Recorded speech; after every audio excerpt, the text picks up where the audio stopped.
بسم اللہ الرحمن الرحیم۔ السلام علیکم۔ آج 19 ستمبر بروز سوموار ہم بات کریں گے توشہ خانہ ریفرنس پر۔ آج سماعت ہوئی، بڑی ڈیٹیل آرگومنٹس ہوئے بیرسٹر علی ظفر صاحب کے، جس کا فیصلہ محفوظ کیا ہے الیکشن کمیشن آف پاکستان نے، اور اب اس میں دعائی کی جا سکتی ہے کہ الیکشن کمیشن کو اللہ پاک حق اور قانون کے مطابق فیصلہ کرنے کی توفیق دے۔ دوسری طرف ایک درخواست تھی کہ کیا سیکشن 10 کے تحت الیکشن کمیشن کے پاس یہ اختیار ہے کہ وہ بطور عدالت بن کے توہین کمیشن کے درخواستیں شروع کر دے یا نوٹس شروع کر دے۔ اس پر بھی لاہور ہائی کورٹ میں اہم سماعت ہوئی تھی۔ لاہور ہائی کورٹ نے بڑے اہم سوالات استعمال کیے ہیں، اور عدالت نے کہا الیکشن کمیشن کیسے عدالتی اختیارات استعمال کر سکتا ہے، یہ سوال اٹھایا ہے لاہور ہائی کورٹ نے۔ اس کی تفصیل بھی میں آپ کے ساتھ شیئر کروں گا۔ پہلے تو میں آپ کو بتاتا چلوں، ممنوعہ فنڈنگ جو کیس تھا، ممنوعہ فنڈ ضبطگی کیس، جو الیکشن کمیشن کا فیصلہ آیا تھا اور اس پر پھر شو کاز جاری ہوا تھا پاکستان تحریک انصاف کو۔ پاکستان تحریک انصاف کی ممنوعہ فنڈ ضبطگی کیس میں آج سماعت ہوئی، اور چیف الیکشن کمشنر کی سربراہی میں جو سماعت ہوئی، اور شاہ خاور جو وکیل ہیں پاکستان تحریک انصاف کے، وہ عدالت میں پیش ہوئے۔ تحریک انصاف نے آج عبوری جواب جمع کروا دیا۔ مکمل جواب کے لیے 8 ہفتے کا عدالت سے ٹائم مانگا الیکشن کمیشن سے۔ وکیل پی ٹی آئی نے کہا کہ 10 سال پرانا ریکارڈ ہے جو بیرون ملک سے منگوایا گیا ہے۔ چیف الیکشن کمیشنر نے کہا اگر فیصلے پر اعتراض ہے تو اسے چیلنج کر دیں، فیصلے میں کوئی غلطی ہے تو اس کی تصحیح کر سکتے ہیں۔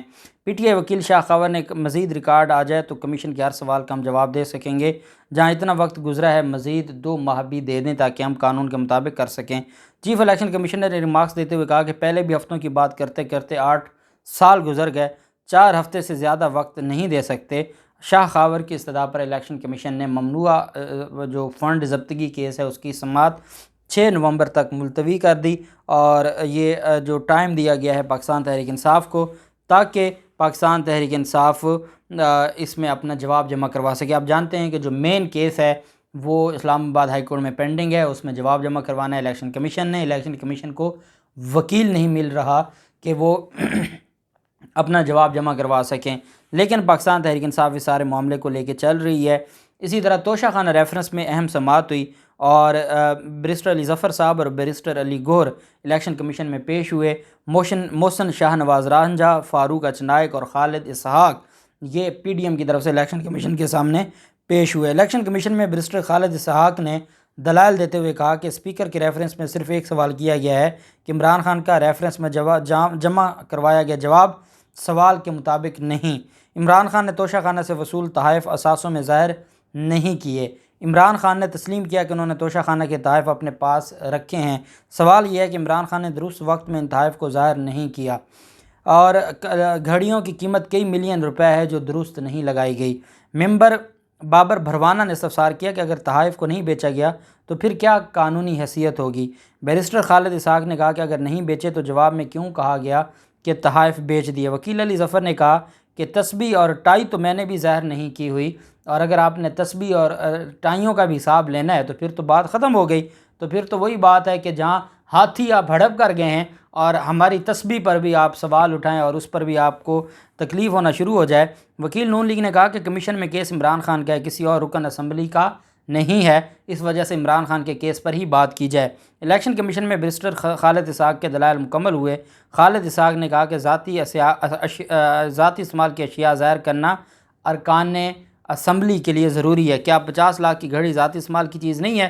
اعتراض کیا گیا کہ الیکشن کمیشن انتخابات کے 4 ماہ بعد کسی کو نااہل نہیں کر سکتا۔ ممبر سندھ نثار دورانی نے کہا کہ ممکن ہے اثاثے ظاہر کرنے میں غلطی ہو گئی ہو، غلطی سے اثاثے ظاہر نہ ہوئے ہوں تو نااہلی نہیں ہوتی۔ خالد اسحاق نے کہا اگر غلطی ہوئی ہے تو تسلیم کریں۔ نون لیگی وکیل نے کہا کہ ایک اعتراض عمران خان نے 62(1)(f) پر اٹھایا ہے۔ نون لیگی وکیل نے کہا کہ فیصل واوڈہ کیس میں کمیشن نے آرٹیکل 62(1)(f) کا اطلاق کیا ہے۔ نواز شریف کو پاناما کیس میں بیٹے سے قابل وصول تنخواہ اثاثوں میں ظاہر نہ کرنے پر نااہل قرار دیا گیا۔ ممبر اکرام اللہ نے کہا کہ الیکشن کمیشن عدالت ہے۔ خالد اسحاق نے کہا کہ الیکشن کمیشن آرٹیکل 62(1)(f) اور 62 کے تحت کارروائی کا اختیار رکھتا ہے۔ اس کیس میں کچھ متنازع نہیں ہے، حقائق واضح ہیں، اور اللہ دین و فیصلے کی بنیاد پر کئی ارکان اسمبلی کو گھر بھیجا جا چکا ہے۔ علی ظفر صاحب نے دلائل دیتے ہوئے کہا کہ اسپیکر قومی اسمبلی کو ریفرنس بھیجنے سے متعلق حقائق کا جائزہ لینا ہوتا ہے۔ اسپیکر قومی اسمبلی نے آرٹیکل 63(2) کے تحت عمران خان کی نااہلی کا ریفرنس الیکشن کمیشن کو بھجوایا ہے۔ توشہ خانہ تحائف کو اثاثوں میں ظاہر نہ کرنے پر ریفرنس الیکشن کمیشن بھجوایا گیا ہے۔ ریفرنس میں کہا گیا کہ عمران خان نے ٹیکس ریٹرنز میں 2020 کے اثاثوں کو ظاہر کیا۔ اس معاملے میں آرٹیکل 62(1)(f) کے تحت نااہلی کا سوال ہی نہیں پیدا ہوتا۔ اثاثوں میں اگر کچھ چھپایا جائے تو اسپیکر کو ریفرنس بھیجنے کا اختیار نہیں ہے۔ اثاثوں سے متعلق 120 دن کا وقت دیا گیا ہے۔ ایسا نہیں ہو سکتا کہ 10 سال پرانی چیز اٹھا کر سوال کر دیا جائے۔ یہ ایک سیاسی کیس ہے۔ اپوزیشن اس پر پریس کانفرنسز بھی کر رہی ہے۔ 2021 تک اثاثے اور ٹیکس ریٹرنز الیکشن کمیشن میں جمع کروا دی ہیں۔ ساتھ ہی عمران خان کے وکیل علی ظفر صاحب نے کہا الیکشن کمیشن کو اختیار نہیں ہے کہ ارکان کی ایمانداری کا تعین کرنے بیٹھ جائے۔ سپریم کورٹ قرار دے چکی ہے کہ الیکشن کمیشن عدالت نہیں ہے۔ ممبر کے پی اکرام اللہ نے کہا کہ آپ کے مطابق کوئی بے ایمان ہو تو بھی کمیشن کچھ نہیں کر سکتا۔ ممبر پنجاب نے کہا کہ کمیشن اگر کچھ نہیں کر سکتا تو اسپیکر کی ریفرنس بھیجنے کی شک کیوں ڈالی گئی۔ وکیل علی ظفر نے کہا کہ آرٹیکل 63(1) کے تحت کوئی رکن سزا یافتہ ہو تو اسپیکر نااہلی کا ریفرنس بھیجتا ہے۔ عمران خان کے خلاف کوئی عدالتی فیصلہ ہے، نہ ہی وہ سزا یافتہ ہیں۔ عمران خان نے کوئی ایسا کام نہیں کیا جو کرپٹ پریکٹسز کے زمرے میں آتا ہو۔ ممبر اکرام اللہ نے کہا کہ کسی رکن نے ایک کام کرنا تھا اور نہیں کیا تو کیا اس کے نتائج نہیں ہوں گے؟ اثاثوں کو ظاہر نہ کرنا بھی ایک جرم ہے جس کی سزا متعین ہے۔ الیکشن کمیشن کے پاس ریکارڈ موجود ہے تو ٹرائل کی کیا ضرورت ہے؟ علی ظفر صاحب نے کہا کہ ابھی نااہلی کا معاملہ دور ہے، اس میں بہت سے مراحل طے کرنے ہیں۔ الیکشن کمیشن اگر کہے کہ اثاثے چھپائے تو اس کو سیشن کورٹ سے ٹرائل کرانا ہوگا۔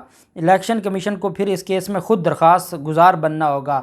سیشن کورٹ اگر فیصلہ دے کہ اثاثے چھپائے تو پھر الیکشن کمیشن اس فیصلے کی بنیاد پر کارروائی کر سکے گا۔ علی ظفر صاحب نے کہا تھوڑا سا ٹھنڈا کھائیں، آپ کو اتنی آگ لگی ہے عمران خان کو نااہل کرنے کی، اگر آپ اس فیصلے پر بھی پہنچ جاتے ہیں کہ عمران خان نااہل ہوگا تو پھر بھی آپ کو درخواست دینی پڑے گی سیشن عدالت میں، آپ کو ٹرائل کروانا پڑے گا۔ ٹرائل کے فیصلے کے بعد آپ کوئی فیصلہ دے سکتے ہیں، آپ تو خود ہی یہاں پہ فیصلے لکھ کے بیٹھے ہیں۔ علی ظفر صاحب نے کہا 4 سال گزر گئے، اب الیکشن کمیشن یہ معاملہ نہیں دیکھ سکتا، سیاسی بدنیتی کی بنیاد پر یہ کیس دائر کیا گیا۔ اسپیکر قومی اسمبلی نے بغیر کسی تحقیقات کے ریفرنس الیکشن کمیشن کو بھجوایا۔ توشہ خانہ قوانین کے مطابق 30,000 سے کم قیمت کے تحائف بغیر ادائیگی کے لیے جا سکتے ہیں۔ عمران خان نے توشہ خانہ تحائف خرید کر ادائیگی بھی کی۔ ممبر شاہ محمد جتوئی نے کہا کہ ہمارے سامنے کیس یہ ہے کہ توشہ خانہ تحائف اثاثوں میں ظاہر نہیں کی۔ علی ظفر نے کہا کہ 2018 میں 4 تحائف کے خریدے گئے، 31 جون سے قبل تحائف بیچ دیے گئے، اس لیے ان کو اثاثوں میں ظاہر کرنا ضروری نہیں تھا۔ ممبر اکرام اللہ نے کہا کہ توشہ خانہ میں جو رقم دے کر تحائف خریدے گئے اس کو کہاں پر ظاہر کیا گیا؟ علی ظفر صاحب نے کہا کہ تحائف خریدنے کے ذرائع بتانے کے وہ پابند نہیں ہیں، جو اس کی قانون نہیں پابندی لگاتا، آپ بھی نہیں لگا سکتے۔ علی ظفر صاحب نے کہا کہ تحائف خریدنے کے ذرائع بتانے کے عمران خان پابند نہیں ہیں۔ الیکشن کمیشن توشہ خانہ کیس اسپیکر نے صرف 2 سال 18 اور 19 کے تحائف ظاہر نہ کرنے کا الزام لگایا۔ اگر 30 جون تک تحائف موجود ہیں تو وہ اور فروخت کیے تو پیسے ظاہر کرنے لازمی ہیں۔ ممبر اکرام اللہ نے کہا کہ توشہ خانہ کو دی گئی رقم کہاں آئی یہ بتانا بھی ضروری ہے۔ علی ظفر نے کہا کہ ہر رکن الیکشن کمیشن کو اپنے اثاثوں اور آمدن کے گوشوارے جمع کرانا ہوتا ہے۔ چیف الیکشن کمشنر نے کہا کہ جہاں شک ہو وہاں الیکشن کمیشن سکروٹنی بھی کرتا ہے، ایسا نہیں ہوتا کہ گوشوارے ہیں اور ہم الماری میں رکھ دیں۔ اس مرتبہ الیکشن کمیشن نے گوشواروں کا فارم بہتر بنایا ہے، بہرحال انہوں نے فیصلہ محفوظ کیا۔ علی ظفر صاحب نے جو آرگومنٹس کر دیے ہیں اس کے بعد بھی اگر یہ اپنے لکھے لکھائے فیصلے پر اڑے رہے تو یہ الیکشن کمیشن کی اتنی بڑی غلطی ہوگی کہ یہ ان کو پھر ہمیشہ کے لیے بھگتنی پڑے گی، اور ان کا جو کردار ہے، لاہور ہائی کورٹ ان سے سوال کر رہی ہے کہ الیکشن کمیشن کیسے عدالتی اختیارات استعمال کر سکتا ہے، الیکشن کمیشن کیسے عدالت بن گیا ہے۔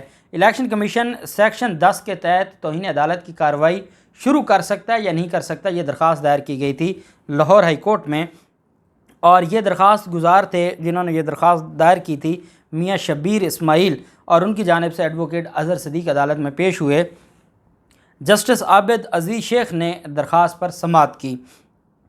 لاہور ہائی کورٹ میں دائر درخواست میں الیکشن کمیشن کو اور پنجاب حکومت کو فریق بنایا گیا۔ درخواست گزار کی جانب سے کہا گیا کہ درخواست میں سیکشن 10 کے تحت الیکشن ایکٹ کو چیلنج کیا گیا ہے۔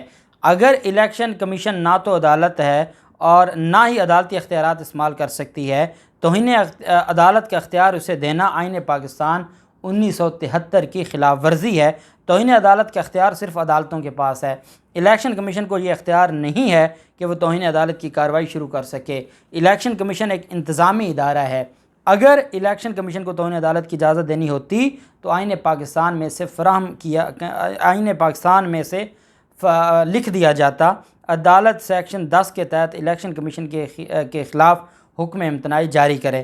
عدالت نے استفسار کیا کہ الیکشن کمیشن عدالتی اختیارات کیسے استعمال کر سکتا ہے، اور عدالت نے اس پر کہا کہ یہ بہت اہم معاملہ ہے، ہم اٹارنی جنرل صاحب کو بھی طلب کر لیتے ہیں، ایڈوکیٹ جنرل پنجاب کو بھی طلب کر لیتے ہیں، ان کو بھی 27A کا نوٹس جاری کر دیتے ہیں اور معاونت کر لیں۔ عدالت نے اسسٹنٹ اٹارنی جنرل سے استفسار کیا کہ الیکشن کمیشن یہ اختیارات کیسے استعمال کر سکتا ہے، اس کا کوئی قانون بننا چاہیے۔ الیکشن کمیشن کیسے عدالتی اختیارات استعمال کر سکتا ہے؟ الیکشن کمیشن کے فیصلے تو ہائی کورٹ میں چیلنج کیے جاتے ہیں، جب فیصلے ہائی کورٹ میں چیلنج کیے جاتے ہیں تو وہ خود عدالت کیسے بن گیا؟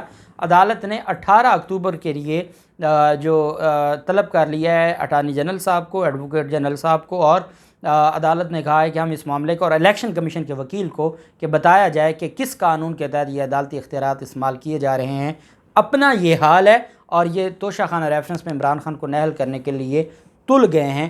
دیکھتے ہیں کیا ہوتا ہے، جو بھی تفصیلات ہوں گی آپ کے ساتھ شیئر کرتے رہیں گے۔ اللہ پاک پاکستان کامیاب و ناصر ہو۔